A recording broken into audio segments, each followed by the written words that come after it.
E são os próprios bizantinos que nos deixam registrada a história deste lugar, mais especificamente peregrinos à Terra Santa. Para quem não sabe, eu sou guia de turismo aqui em Israel. Eu acompanho muitíssimos peregrinos que vêm de diferentes lugares do mundo para conhecer as igrejas, a história, os locais santos. E algumas vezes as pessoas acham que isso é algo moderno, mas não é. Desde o início do cristianismo, já há cristãos que peregrinam, que sobem aos locais santos históricos para conhecê-los. E isso era muito presente no período bizantino. E nós temos diários de mais de um peregrino bizantino que passou por essa igreja e nos relatam a sua visita. E o que eles nos contam? Que justamente ao lado da estrada estava a igreja. E ao lado da igreja, que a gente conhece nos dias de hoje como Hir Bet Hanut, estava o túmulo de Golias. Eles já nos contam desde aquela época do túmulo aqui ao lado que eles visitavam, e não só visitavam, havia mais uma coisa que eles faziam aqui, que a gente também vai fazer no final. E agora nós vamos juntos primeiro visitar a igreja e depois o túmulo de Golias, da mesma maneira que os peregrinos da antiguidade faziam. Vamos lá!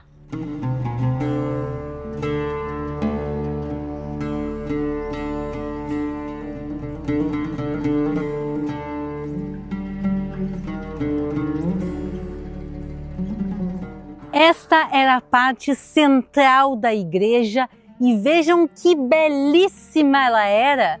Se chegamos perto, podemos ver que todo o piso era coberto de um mosaico, e um mosaico feito nos mínimos detalhes, com representação de plantas, animais, frutos. E este mosaico foi feito com grande esforço e dedicação, e também é um mosaico custoso. Uma das maneiras de sabermos quão caro um mosaico antigo é pelo número de cores de pedras que há. E aqui nós vemos várias cores diferentes, tons de cinza, branco, vermelho, e assim a gente vê que este era um mosaico caro, e por isso não era simplesmente uma hospedaria, um local de descanso para os peregrinos, e sim um local importante. E justamente também a importância deste local está relacionada a Golias estar sepultado aqui ao lado. E agora nós vamos seguir e entrar na igreja em si. Vamos lá!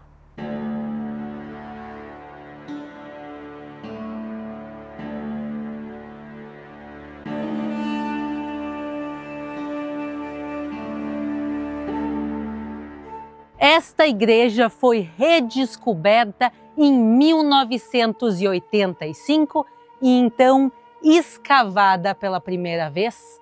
E uma das coisas impressionantes que se encontrou neste local é justamente a sua parte subterrânea, a cripta da igreja. E a gente vai agora juntos entrar nela. Vejam que impressionante este lugar, pessoal. E deixa eu contar para vocês o que se via aqui dentro. Quando os arqueólogos chegaram, neste local eles encontraram simplesmente o espaço de um sarcófago. E eu não digo um sarcófago, e sim o espaço de um sarcófago, pois em 1985, quando os arqueólogos chegaram aqui, o local estava vazio, mas havia a marca do sarcófago. Então nós sabemos que alguém, em algum período, foi sepultado aqui dentro, mas quem foi sepultado, nós não temos a menor ideia. E nós também não sabemos quem tirou o sarcófago daqui e nem o porquê. E agora vem a pergunta: este é o sepulcro de Golias? Não. Nós sabemos que não é, apesar de o espaço sim ser grande, a altura desse espaço, quando a gente entra ali dentro, do chão até em cima, é 1,80 m de altura, o que é muito para uma área funerária, e 2,5 metros por 2,5 metros. Quer dizer, não seria o espaço suficiente para sepultar Golias, provavelmente, mas a marca do sarcófago é a marca do tamanho de uma pessoa média e não de um gigante. Então alguém foi sepultado aqui, mas não foi Golias, e eu quero mostrar agora para vocês o lugar. Venham comigo.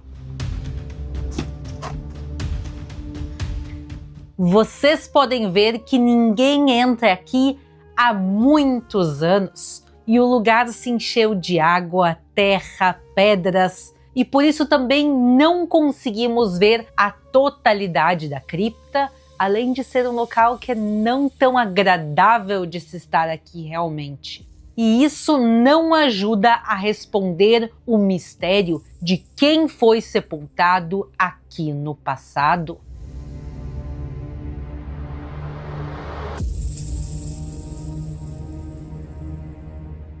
E agora, para descobrir onde está o túmulo de Golias, vamos ouvir o que um desses peregrinos antigos nos escreveu, Antonino de Placência.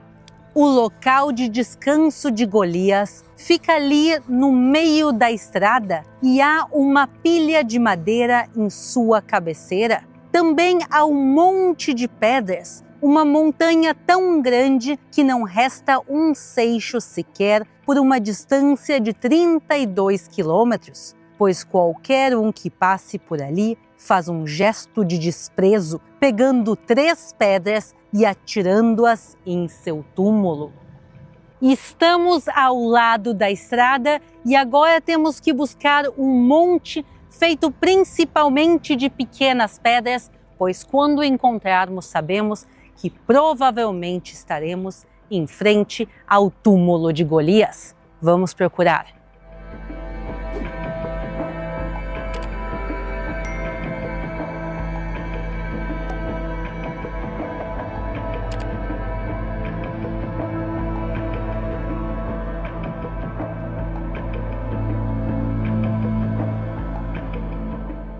O que vemos é uma pequena colina artificial. Ela tem 7 metros de altura e 9 metros de comprimento.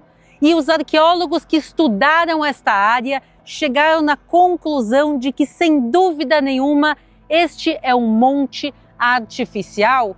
E também, olhando, a gente consegue ver que ele é diferente dos arredores. Mas não só que ele é diferente das outras colinas, ele é diferente de todos os outros sepulcros que conhecemos da Terra Santa, principalmente desta época, da época de Golias e do rei Davi. Este monte é um tanto quanto estranho. Venham aqui perto, eu quero mostrar para vocês o quão estranho ele é. Se nós olhamos aqui, boa parte do monte é feita, se não coberta também, com pedras. Vocês podem ver aqui, a gente está tirando, tem camadas de pedras embaixo. E essas pedras não são naturais daqui. Se a gente olhar ao redor, há uma outra pedra, mas essa quantidade não há em nenhum outro lugar. E há uma boa chance destas pedras terem sido jogadas contra esta colina, como Antonino nos contou. E não só ele, outras pessoas também nos registram de que quando os peregrinos passavam por aqui, no caminho já eles juntavam 3 pedras, eles buscavam pedras, seixos mais arredondados, pedras mais bonitas e também pedras que lembram a história de Davi, pois Davi jogou pedras arredondadas, seixos em Golias, então eles vinham, desculpa pessoal, eles vinham, atiravam aqui nas pedras e dessa maneira o monte também foi crescendo ao longo dos séculos e dos milênios. Essa era uma tradição muito conhecida no período bizantino, muitos cristãos vinham aqui visitar esta igreja.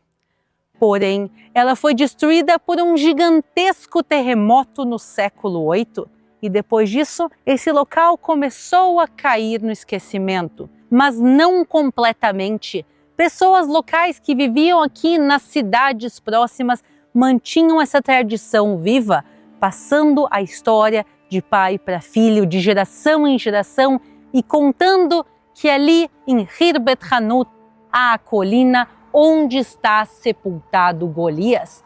E inclusive há mais um viajante que passou por aqui no século XIX, um explorador francês chamado Victor Guérin. E ele era muito famoso em sua época e visitou este lugar em 1863, e descreveu a estrada romana, as ruínas e uma enorme pilha de pedras, que segundo a tradição era o túmulo do gigante bíblico Golias.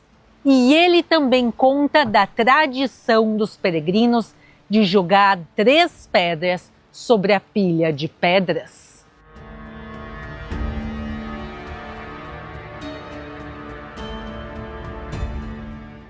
O que temos neste lugar é uma tradição muito interessante e bem antiga, mas nós não temos como ter certeza que realmente aqui está sepultado o gigante Golias.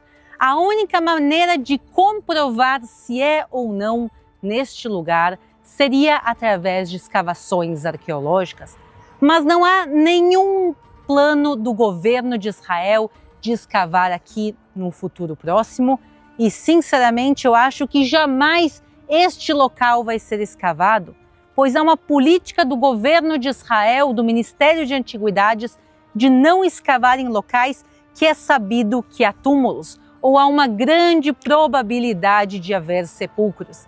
E por isso a chance de eles virem escavar aqui realmente é muito pequena. Então, nós não sabemos se este é ou não o sepulcro de Golias. O que sim nós podemos dizer que faz muito sentido histórico e arqueológico é que por este caminho aqui, pela estrada que está atrás de nós, passou a cabeça de Golias sendo levada por Davi na direção de Jerusalém. Mesmo eu não sabendo se aqui está Golias ou não, se a tradição de jogar pedras está no lugar certo, só por via das dúvidas, eu vou tirar as minhas pedras aqui também hoje e para me ajudar nós temos um convidado mais que especial. Oi, minha filha. Todos deem shalom para o meu pai. Shalom, pessoal, tudo bem? Vejam aqui, eu trouxe as pedras. Já está preparado? É um hábito milenar, vamos lá. Vamos lá, então tu atira 2, eu atiro aqui uma. Então, pessoal, como peregrinos nos tempos antigos faziam, nós também faremos. Então, Golias, lá vamos nós. Toma, Golias! Mais uma, Golias! Pois é, pessoal. Não sabemos se estamos no lugar certo, mas há uma probabilidade, uma tradição histórica muito forte que fala que aqui está o corpo de Golias